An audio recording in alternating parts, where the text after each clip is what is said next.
Hey, what's up, Life Like Pansy with another Path of Exile video, and in today's video we're going to talk about our league starter, event starter for the Legacy of Phrecia event, which is coming up on Thursday. And as soon as I saw Blind Prophet, I thought, I want to try out Lightning Strike on that. And we got these base critical strike chance for attacks with weapons is 12%, which is really good for just getting lots and lots of crit really easily. Projectiles have a 50% chance to return to you and are fired in random directions. It's like Nimbus at home. This is insanely good. We got Careless, so 2 additional proj, which is just, it's amazing for clear. And then I was thinking of taking Shapeless as well, so a 50% chance for to gain Elusive on crit. And with the 12 base crit, we're going to be critting all the time anyway. So, and then Elusive is removed from your 50% effect, but still, this is, if you get to 100% crit, then your elusive uptime is basically permanent. So that's what we're looking at for the Ascendancy.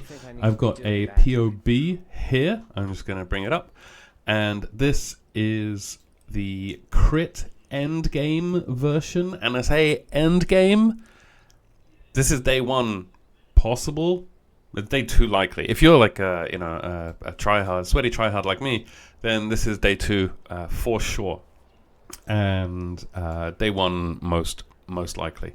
So this, it's level 92, but I've put in a lot of like flex spots here. So if you feel like your damage is low, then you can take an additional jewel slot, or so this jewel slot here. You don't have to have this one. There's nothing that goes in that jewel slot. But if your damage is low, path over here, there's 2 points to get here, and then chuck in an extra jewel slot, and then put in like an abyss jewel with lots and lots of flat damage.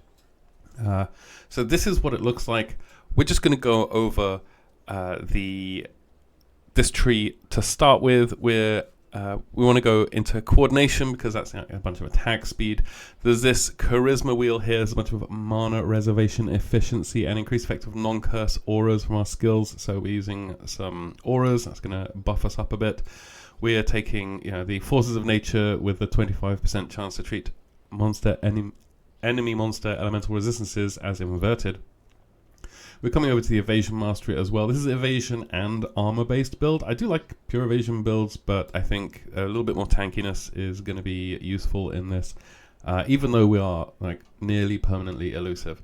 So we're taking these from the shadows. Dagger mastery over here because we just get the elusive also got 40% crit multi, which is a ton. And from the shadows we got an increased elusive effect as well. We're taking these Mark Mastery over here with Frenzy Charge generation on that. We're taking 2 +1 max Frenzy Charge nodes as well because they're very close to lots of other things on the tree. We got the percent leeches instant. We got some Blood Drinker, so you get lots of life recovery on kill. We got the +1 Frenzy Charge here. This jewel slot kit is actually free. It's gratis, as we say in Sweden. You can put anything you want in here. This is a great spot for an inspired learning. If you take this and this, then this, this, and this node are the 4 you need for an inspired learning if you want to do that. And obviously when you're going crit, then this is also very, very useful as well. You can take this one and not this. We'll get to why I've not put this on yet. But you can put an inspired learning here. This is just so that POB understands that we have the Blind Prophet Ascendancy here. So it's got this, this is how POB has figured out that it's going to count these Ascendancies. We're taking the Dagger Wheel, taking everything on the Dagger Wheel, and another 40% increased effect of Elusive from Nightblade support. We've got a cluster. Now the cluster is probably the only thing I would say you probably can't get day 1 because the clusters are just, you could if you had a lot of money, but it's unlikely that most people are going to be able to get a cluster. You could just put 1 medium cluster in here. These are actually incredibly easy to craft, and I will show you how afterwards. But these clusters fan the blades and fuel the fight. This gives you an additional proj when you got a claw dagger, and you got like 8% increased attack speed, and the leech in the mana, and the increased damage while leeching. Really, really good. You need martial prowess in the back here so that you don't actually take martial prowess, but you need martial prowess here so that these 2 are at the front. Because if you have something different, that's not martial prowess, then Fan of Blades will probably be over here, and then it's a pain in the butt path to it. It takes like 1 extra point. But these are just eye to eye and repeater medium clusters. They're very easy to craft. We're taking obviously the multi-shot, the attack mastery with non-Val skills, target one additional enemy, but additional projectiles, really, really good for lightning strike. We've got spell suppression wheel over here. We got the crit mastery. We got this 12% mana reservation efficiency and thrill of battle. In here we got inertia. These are fairly cheap. They're a little expensive, to be honest, for what they are. Later on in the league, they become like 1C items, but at the beginning of the league, they're like, you pay 20C for if you go on like a 24 strength. Perfect one of these. So this is just one of the attribute transforming jewels. We're taking the Herbalism wheel. We're taking the Primeval Force. I think maybe you want that side. Primeval Force wheel over here. So there's just a bunch of elemental damage with attacks. There's a crit wheel here. This bleed wheel, it's so good. You got a bunch of chance to inflict bleeding, and then 80% increased crit strike chance against bleeding enemies, which is nuts from the mastery. And then we got the thick skin wheel over here, which is some great, some avoid elemental elements and some max life. Now, as far as skills go, what we've got is Val Lightning Strike. None of these even have 20% quality, and these last two I haven't even added these into the damage yet. So you could put one of these on, and your damage jumps up like 40% ish or something like that. This is another flex spot as well. So I would say Val Lightning Strike. Obviously, it's a Lightning Strike character, so it's quite important. Nightblade is super important. Inspiration is really good to keep our mana cost down, give us a bunch of extra elemental damage.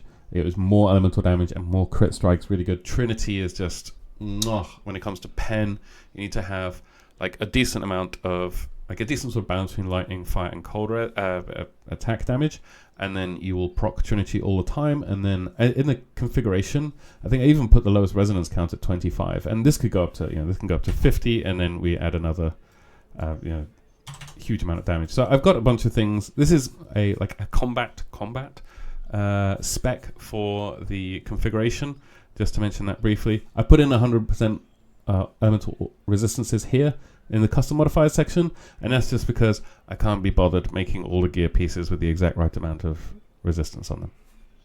And even though I did that, I did actually manage to do pretty much all that. Anyway, so back to the skills. We got Inspiration. Trinity Multi-Strike is just fantastic. It's just repeat additional 2 times the strikes, and again you could put quality on these and they'll get even better. And then the last one, the 6th slot, it's in between elemental damage with attacks and Ice Bite. Now elemental damage with attacks actually does less damage, but Ice Bite gives you chance to gain a frenzy charge. You basically have a chance to freeze enemies when you use Ice Bite, and it's quite useful during when you go crit, because you can freeze enemies by doing enough cold damage to them. But then it also gives a bunch of flat cold, which is really, really good, and then extra cold per frenzy charge.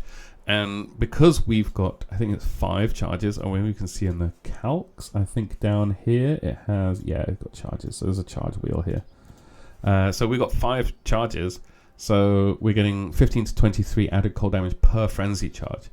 So that comes out to 75 minimum cold damage added as flat, along with the 69 to 70, 103. So it can be a really, really large amount of cold damage.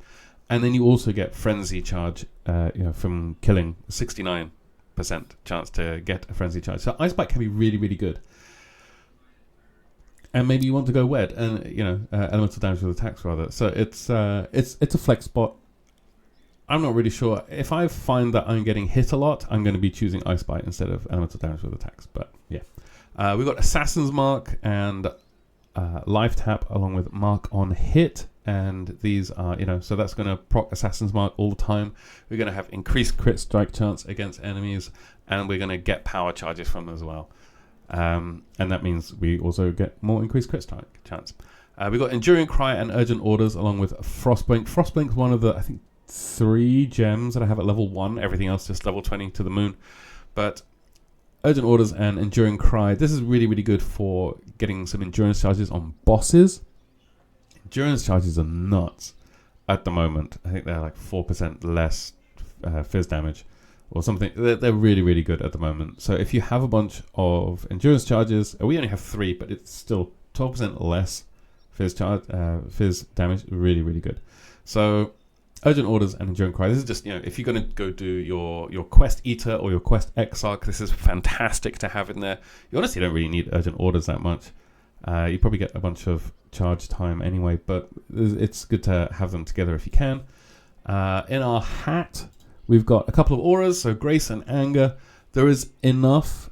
We have 30% unreserved mana, so there's enough to put in. Maybe you want to put in Blood and Sand. Maybe you want to put a Herald in there. Maybe you want to put a Banner in there. Maybe you want to put Temper Shield in there, so you're immune to shock.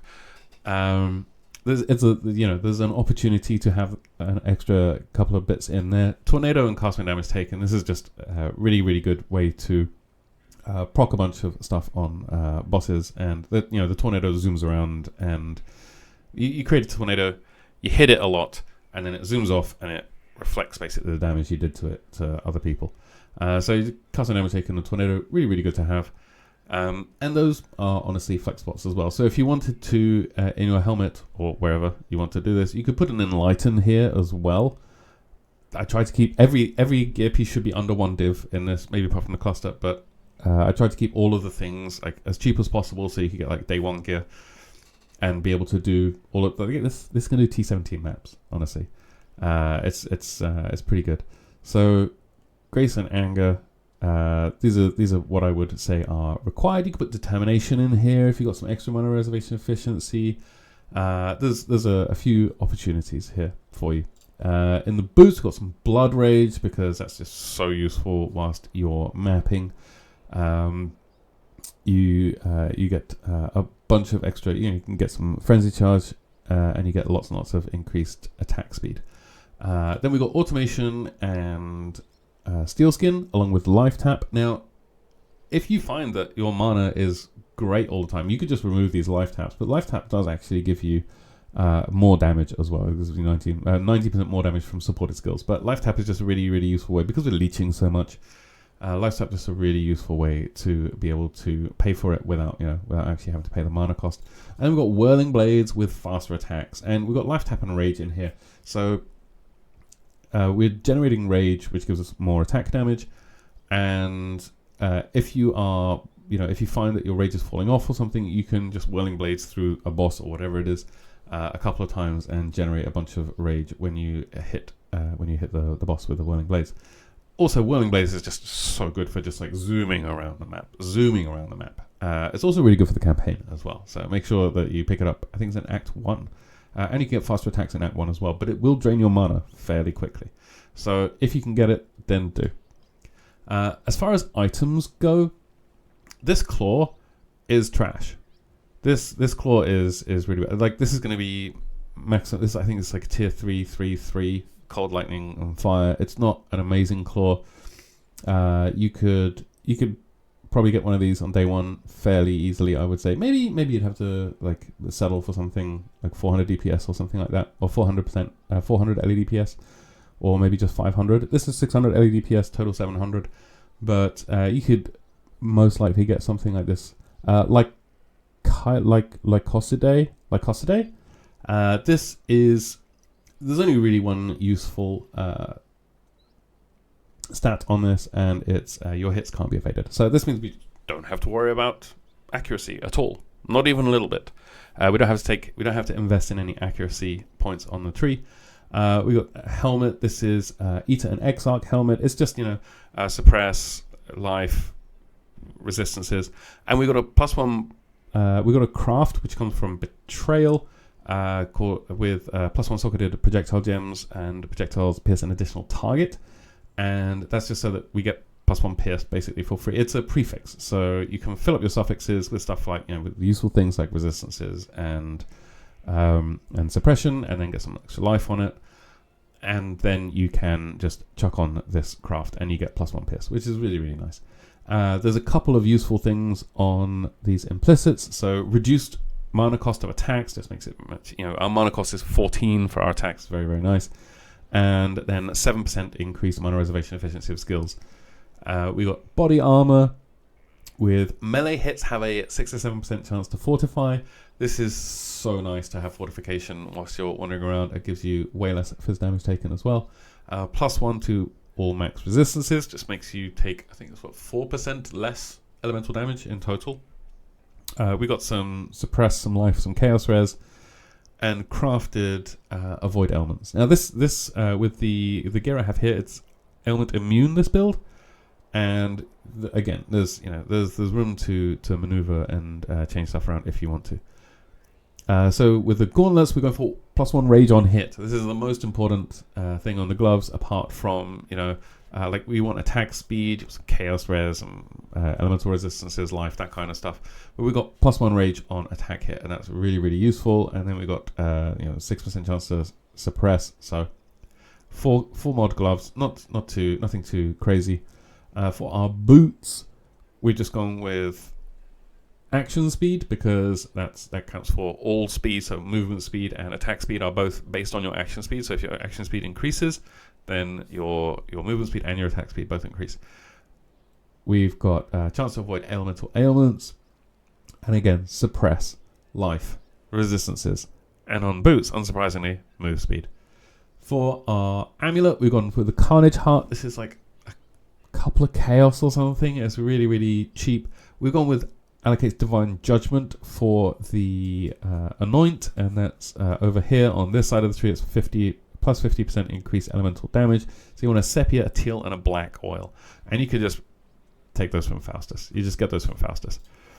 Then we got a couple of tamings. Now these are one of the most expensive things in this build by far.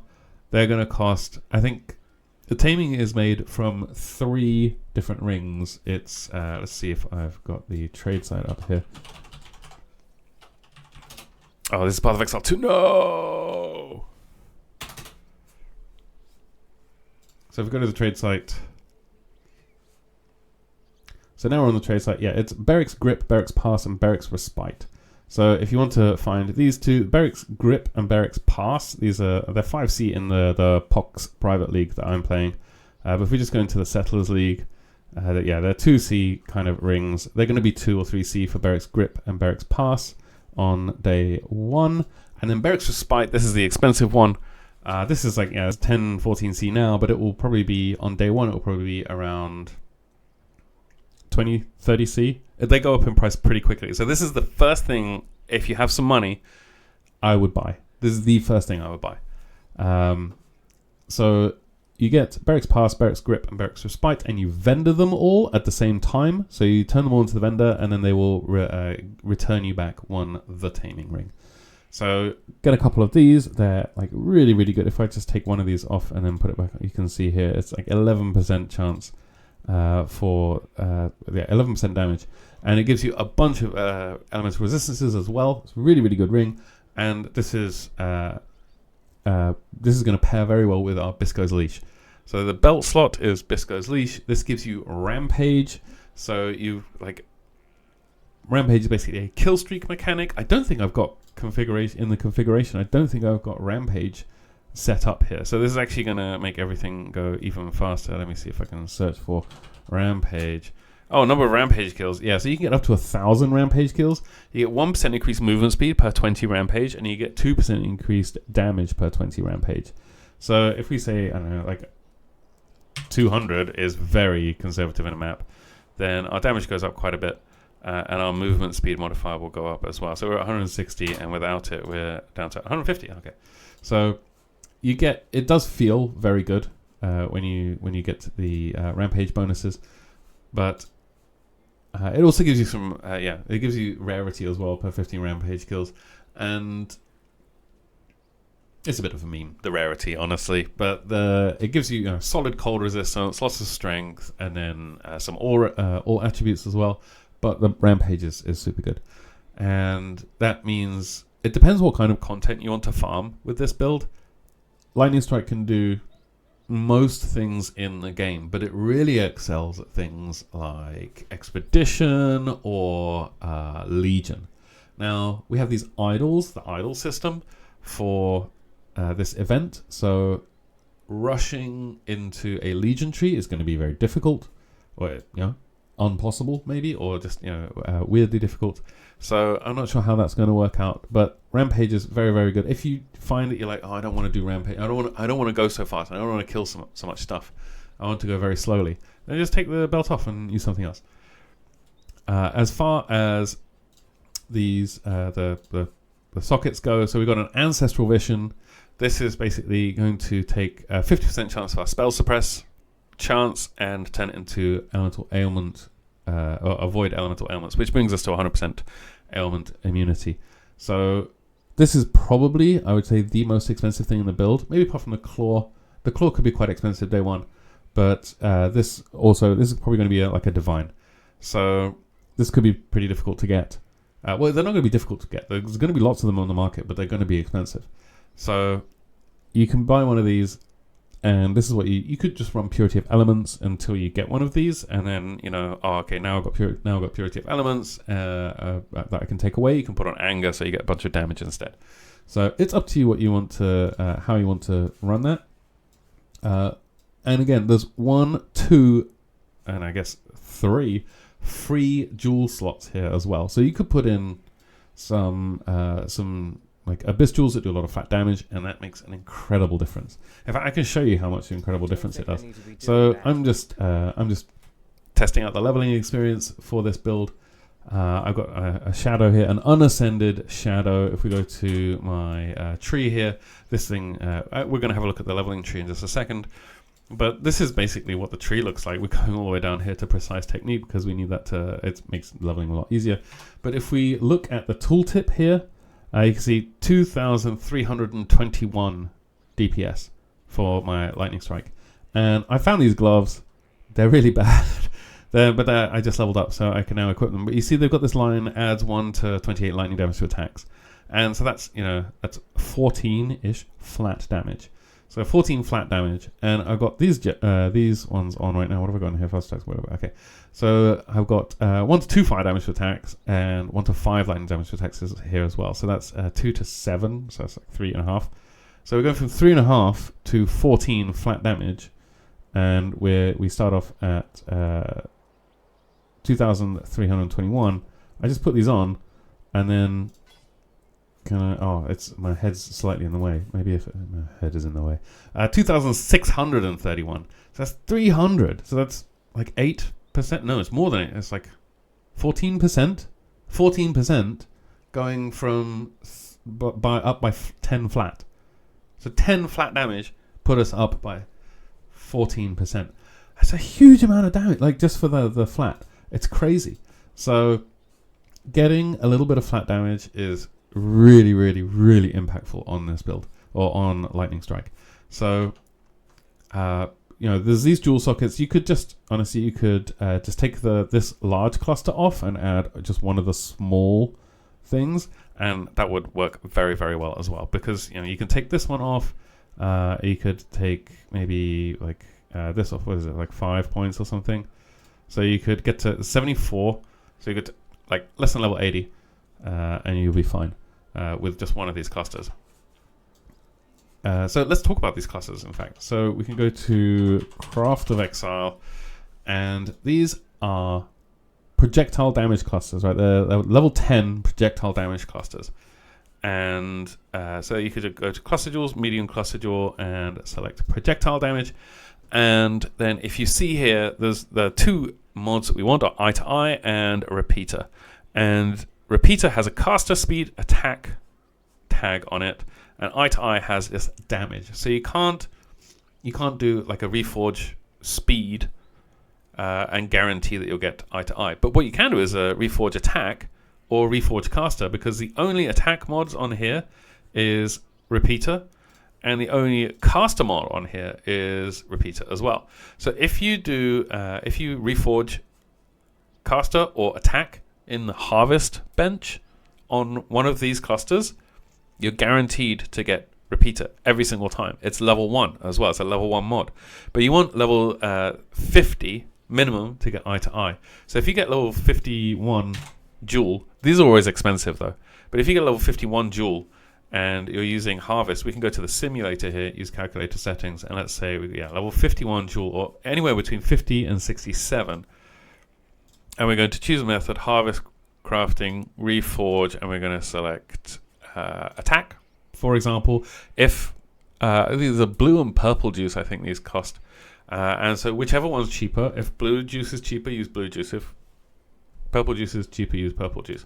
So we just put in eye to eye here, and repeater, and we want 2, and that's it. And we just start the simulation, and we've already done like, I don't know, 650 of these, and you can see a 13% chance. There's a 1 in 8 to hit one of these straight away. So if you get a 50 to 67 level jewel, then that's what's gonna pop out when you just reforge this. And you can see here, repeat eye to eye, and some fire resistance. You get lots of different ones. If you get one with chaos resistance, that's worth a bit as well. So you can actually use this for profit crafting if you want to. But just getting these clusters, very, very easy, and it's a 1 in 8 to hit the reforge in the crafting bench. So I think that takes like 10 plots. Like you have to harvest 10 plots to be able to get that. So yeah, let's just talk about leveling now as well. So you can level this as bows or claws. I chose claws just because I really like leveling bows, but you can choose bows or claws. What you do need to do though, if you want to level bows, I would highly suggest is mule a ranger. So you create the league starts, you create a ranger character, you go kill Hillock, you go into town, you talk to Tarkley, and you take Galvanic Arrow as your reward. And then you take all your gear off, look for runner's boots as well in Tarkley's shop, and then you put all your stuff in your stash, and then go back to the character select screen, and then create a shadow, and then go kill Hillock. And then you got a Galvanic Arrow, because the Shadow doesn't get Galvanic offered to them as a reward. So, mule a Ranger just to get Galvanic Arrow. It's super easy just to go from there to Mervale. That's like your level 12 when you kill Mervale, probably. And your tree should probably look like this. So this is level 12. So this is a level 12 Shadow.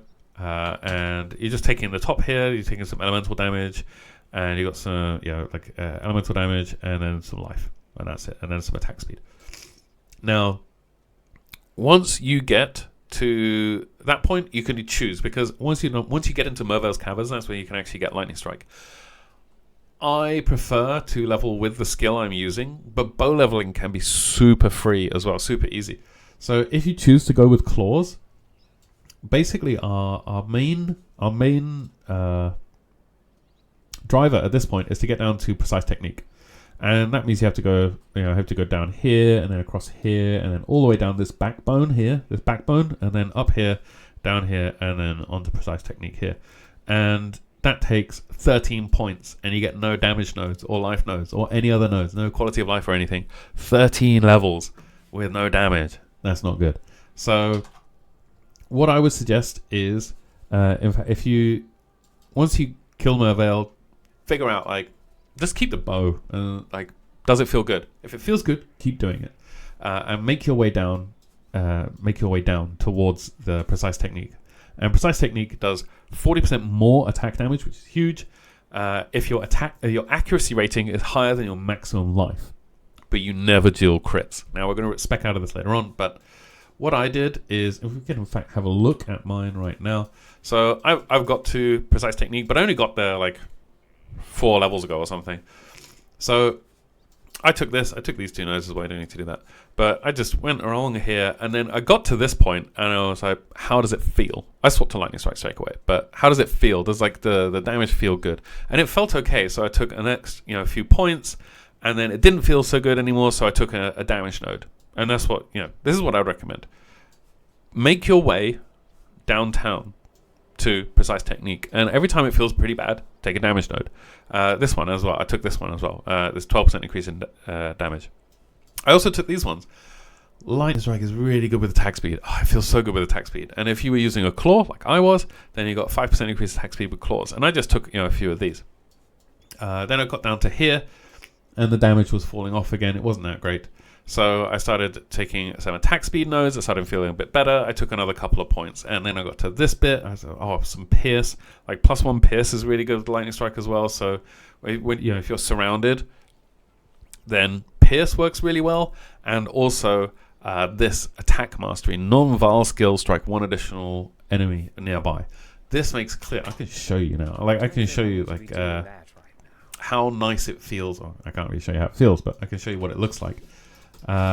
So just coming into the into this area, the dried lake. I don't have all my auras on either, but that's fine. I've got anger on. This is a level 30, so I'm actually underleveled for this zone as well. My gear is garbage. Do I even have a 3-link? Yeah, I got a 3-link now. I actually found a 4-linked item before I found a 3-linked item, which was very upsetting. But I was on a 2-link until Act 3, and just wandering around now. It's with the +1 targeting from non-val skills, it feels really, really good to wander around with that. And so I took that. I took this, and then I took the pierce as well, so it's really good for clearing stuff. And then I came down and I took precise technique. And then there's a couple of other things that I did as well to make sure, there's lots of... I really value quality of life, so once you've got precise technique, you have to make sure that your accuracy, and you come here and you look at your accuracy. So my main hand accuracy rating, 1607. And that has to be more than my life. Now my life is 664, so I'm 1,000 life away from even being in danger of losing the benefit from precise technique, which is 40% more attack damage. But when you get to say precise technique, then the thing I wanted to do immediately is never worry about accuracy ever again until probably I get to maps or something like that, so I don't have to come in and check the menu. So I took this wheel here, so you get some attack speed, which is really great, and accuracy, and then plus 100 flat accuracy as well, and then there's 500 to accuracy level, -2 accuracy rating per level, so it gives me 500 flat, and then even if I get to level 100, I'm just only -200 accuracy. So it's basically 300 flat forever, plus a bunch extra, and that means that I don't have to worry. Like I don't have to come in and check. Like, oh, is my accuracy higher than my life? I still will, but I don't have to anymore. Again, another thing I really, really like is this wheel here. There's a mastery in here. Gain 25 life per enemy hit with main hand claw attacks, and 25 mana per enemy hit with offhand claw attacks. I took this for a while because I was dual wielding claws, and then I found a dagger. This dagger is so bad. I found a dagger that had 101 damage, and I think this is my old dagger. It has 46 DPS. So I used to be like this, but now I'm like this. So just make your way down this backbone here, and if damage feels off, take some damage nodes. If life feels off, if you're like, oh my god, I'm dying too much, then there's these life wheels here. There's the herbalism wheel over here, so you can just take some life or some damage whenever you need it, and make your way down here. I think I got to precise technique of 28 or something. I was in the docks in Act 3, and it's a huge damage boost. It's 40% more damage, but it makes leveling a breeze, honestly. So if you're going to, I would recommend claw leveling. If you're going to do bow leveling, then this is what the leveling tree looks like. But if you're going to do bow leveling, then the most easy way to do that is just come in here and type bow, and then take some of the bow damage nodes. That's there's no mystery or magic to this. This tree that I have here that I'm gonna put in the description. This doesn't have any claw specific stuff for the leveling tree, because you can just take this stuff, and then if you're doing bows, then I wouldn't take the damage over time. But there's obviously all these bow nodes here. Don't take the crit ones, just take the attack speed ones. And then there's these ones next to precise technique as well. And these give you a bunch of accuracy. Those are really, really good too. So if you want to go with bows, then feel free. Galvanic Arrow can carry you quite far through a lot of the campaign. And when it comes to skills for leveling with claws, and I think bows as well, basically you want your main skill, and then faster attacks is really, really strong. And then because 28% increased attack speed, I got my level 8 now. And then elemental damage with attacks. That's basically it. If you find yourself doing triple elemental damage, so you can see on your skill what you have. If you find yourself doing triple elemental damage, then Trinity is going to be a really good pick as well. So if I got a 4-link, imagine. If I ever get a 4-link, then you could take Trinity as well. I killed Quest Eater and Quest Exarch with a 4-link. And I think it was Lightning Strike, elemental damage with attacks. It was definitely Trinity, and it was probably faster attacks as well. So, yeah, all the other gear pieces, just, like strength on a resistance ring. I don't even have anything on my belt. I would definitely take Rustic Sash, though, because it's 20% global fizz damage, and your Lightning Strike converts 50% of your fizz damage into lightning damage. So, if you have 20% increased fizz damage, then it's going to get, 10% increased lightning damage. Anyway. That's what I'm so strongly considering it. I was really trying to make what the heck was it? Like a Ray Zombie of Falling build.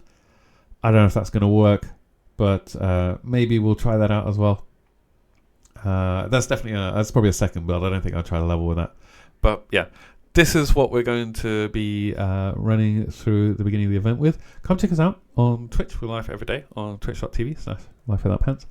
And I hope you have a really good time during the event. I hope this build can absolutely get to level 80 easily. It can get to level 100 if you put on some really, really expensive gear like Progenesis or like a Headhunter or something like that. You can go to the moon with this build. But that's it from me. Let me know what you think about the build, and swing by the Twitch channel and let me know how you're going with it. I'm happy to help out. Always happy to help out people who are trying out these builds. But with that, I hope you're kind when we meet. I love you all very much, and I'll see you next time. Cheers.